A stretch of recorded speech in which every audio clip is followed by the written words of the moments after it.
পূর্ব মেদিনীপুর জেলার নন্দীগ্রাম বিধানসভা কেন্দ্রের দীর্ঘ টালবাহানার পরে অবশেষে বয়াল ১ নম্বর গ্রাম পঞ্চায়েতে প্রধান নির্বাচিত হলো আজ।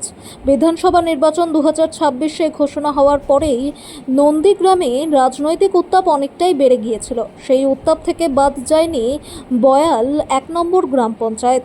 তৃণমূল কংগ্রেসের প্রার্থী পবিত্র কর বয়াল ১ নম্বর গ্রাম পঞ্চায়েতের সদস্য ছিলেন। পবিত্র করের স্ত্রী শিউলি কর ওই বয়াল ১ নম্বর গ্রাম পঞ্চায়েতের প্রধান ছিলেন। বিধানসভা নির্বাচনের ফলাফলের পর এই পবিত্র কর এবং প্রধান শিউলি কর শারীরিক অসুস্থতার কারণে ইস্তফা দেন নন্দীগ্রাম ২ নম্বর বিডিওর কাছে।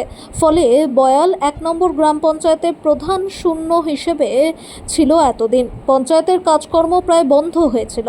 অবশেষে বিজেপি প্রতীকে জয়ী সদস্য রাধাকান্ত দাস সর্বসম্মতিক্রমে পঞ্চায়েতের প্রধান হলেন। আজকে উপস্থিত ছিলেন তৃণমূল কংগ্রেসের প্রতীকের জয়ী উপপ্রধান মুর্শিদা বিবি, নির্দলের জয়ী বাসন্তী দাস এবং বিজেপির প্রতীকে জয়ী সদস্যরা।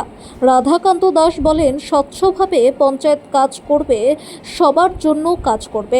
এই ঘটনাকে ঘিরে এলাকার খুশির হাওয়া বইছে। এলাকাবাসীর উদ্দেশ্যেই বলবো, যেভাবে আমাদের সঙ্গে বিগত দিনে বিধানসভা নির্বাচনে যেভাবে লড়াই দিয়েছে, সাথে থেকে আমাদের যা জয়যুক্ত করে আজ বয়াল ১ গ্রাম পঞ্চায়েতে প্রধান আমরা সবার মনোনীতই প্রধান আমরা করতে পেরেছি।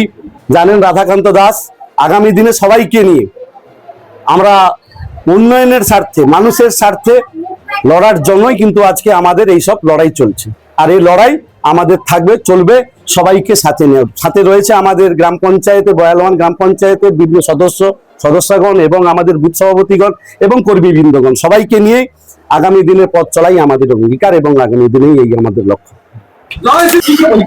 পরিকল্পনা রয়েছে দুর্নীতি মুক্ত অঞ্চল গড়ব এবং সবাইকে নিয়ে একসাথে চলবো। আমার নাম রাধাকান্ত দাস, গ্রাম পঞ্চায়েত বর্তমান প্রধান।